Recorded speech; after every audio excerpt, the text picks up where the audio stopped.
Bonjour, donc nous voici rendus à la vidéo numéro 3 de la série sur l'audiopsychophonologie. Aujourd'hui je vais vous parler de la boucle audio-vocale, c'est-à-dire du contrôle de la voix par l'oreille. Audio, oreille, vocale, voix. Tout son émis est un son contrôlé. C'est une des lois d'automatisme. Une autre loi, la voix ne contient que les harmoniques que l'oreille peut entendre. Les harmoniques, ce sont des fréquences aiguës. C'est-à-dire qu'un son, même s'il est grave, il a quelques fréquences aiguës et c'est ça que l'on appelle les harmoniques. Parce que c'est un son. Les sons du langage sont des sons complexes, ce ne sont pas des sons purs. Il y a un mélange de fréquences, il n'y a pas qu'une seule fréquence. Quand on fait un audiogramme, là oui, on envoie un son pur, mais les sons purs n'existent pas dans la nature. Et la voix humaine, les phonèmes de la voix humaine, A, O, U, I, eh bien il y a les phonèmes qui sont plus aigus les uns que les autres. O, c'est un phonème qui est grave. I,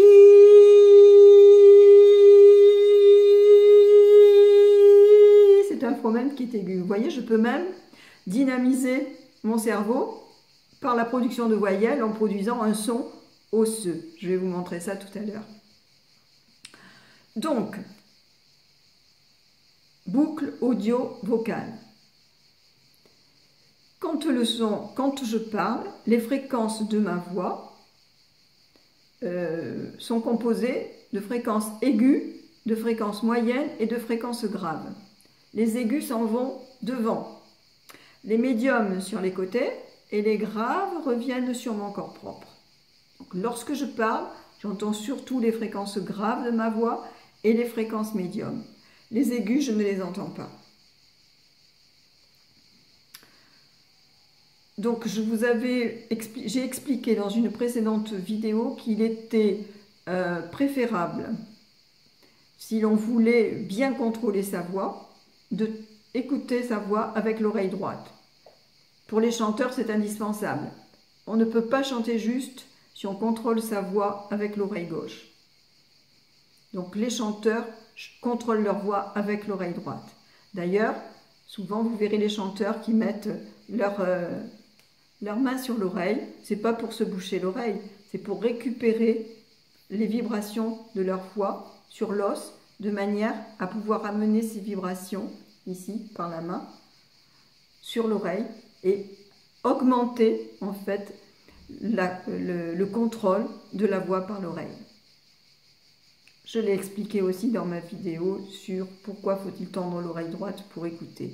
Et pour s'auto-écouter, c'est la même chose. Et j'avais expliqué dans cette vidéo que les circuits de contrôle, les circuits internes de contrôle de la neuronique de contrôle de la voix par l'oreille sont plus courts à droite qu'à gauche. À gauche, ils passent sous l'artère aorte. Donc, quand je contrôle ma voix, c'est un circuit direct, là, ça ne croise pas. Parce que normalement, les nerfs croisent au niveau du cerveau. Quand j'écoute les sons de l'extérieur, quand je tends mon oreille droite, ils vont directement dans l'air, dans les centres du langage. Quand j'écoute quelqu'un parler. Et si je tends mon oreille gauche pour écouter quelqu'un parler, donc là, oreille gauche, cerveau droit, il faut faire un transfert pour aller analyser les sons du langage dans l'hémisphère gauche. Ceci dit, l'oreille gauche également, l'oreille gauche elle entend aussi. Donc la droite vise les sons. Et la gauche, elle entend tout l'univers sonore, la musique, le rythme de la voix, par exemple. Voilà. Donc, si je veux... Ah oui, la première fonction de l'oreille, ça n'est pas d'entendre, c'est d'apporter au cerveau l'énergie dont il a besoin. L'oreille fournit au cerveau 90% de l'énergie dont il a besoin. Donc, quand je parle, j'énergétise mon cerveau. Les gens qui ne parlent pas beaucoup, qui ne communiquent pas beaucoup, qui ne rencontrent pas beaucoup de gens, eh bien, sont fatigués souvent, déprimés aussi. Pourquoi? Parce qu'ils n'apportent pas justement au cerveau l'énergie dont il a besoin. Il est également déconseillé, Tomatis disait qu'il était fortement déconseillé de dormir avec des boules quies dans les oreilles. Parce que pendant qu'on dort, notre corps est dans un univers sonore, le silence complet n'existe pas. Donc, le corps perçoit des vibrations et les oreilles fonctionnent par le jeu du muscle de l'étrier, du muscle du marteau. Si je bouge mes oreilles, il y a bien les vibrations, mais les muscles de l'oreille moyenne, elles, ne fonctionnent pas. Donc, en fait, l'énergie n'est pas apportée, il n'y a pas beaucoup d'énergie apportée au cerveau. Et donc Tomatis disait que de cette façon-là, on pouvait effectivement diminuer nos capacités d'audition et en même temps diminuer également notre énergie, si bien que quand on se lève, on est fatigué. Voilà, donc ça c'est une parenthèse. Donc maintenant, justement, si je peux me servir de ma voix pour dynamiser mon cerveau. Donc je me sers de ma main, ici, vous voyez, donc il y a une partie charnue, ici. Je place ma main devant ma bouche. Par vibration osseuse, ça va aller donc à l'oreille droite, mais par la vibration osseuse, c'est-à-dire ça passe par le cerveau. La boucle audio-vocale, en fait, c'est une boucle osseuse de contrôle audio-vocal de la voix par l'oreille. Voilà, donc ma voix permet de travailler ce circuit audio-vocal sans... Bien sûr qu'il y a du son qui passe par l'oreille de manière aérienne, mais là je le fais en récupérant les sons de ma voix sur la main, je travaille la boucle osseuse de contrôle audio-vocal et ça va directement, ça va beaucoup plus vite en fait, parce que le son osseux, lui, va directement au cerveau.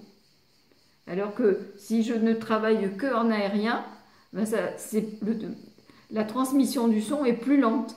Si je mets ma main ici, voilà, et ben c'est plus court. En fait, parce que je ne travaille que sur l'osseux.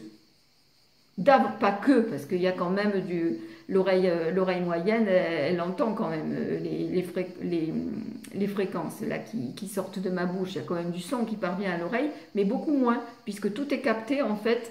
Les fréquences aiguës, elles sont captées, elles ne s'en vont pas comme ça dans l'air, donc elles sont captées, elles sont récupérées par ma main, et je peux ainsi m'entraîner avec ma propre voix, à dynamiser mon cerveau, dynamiser ma voix, dynamiser la mémoire, dynamiser la conscience de moi, parce que quand je prends conscience de ma voix, je prends conscience de moi, et je vais pouvoir développer l'écoute de soi, qui est une façon de développer sa conscience, avoir conscience de mes pensées, conscience de mes émotions, et à partir de cette conscience-là, je peux faire un travail sur moi. Je vais commencer par entendre mes émotions, par entendre mes pensées. Dire, ah bon, et quelquefois, au début, on va se juger parce qu'on va dire, oh là là, je pense comme ça, moi, ouh, quelle vilaine personne je suis, etc.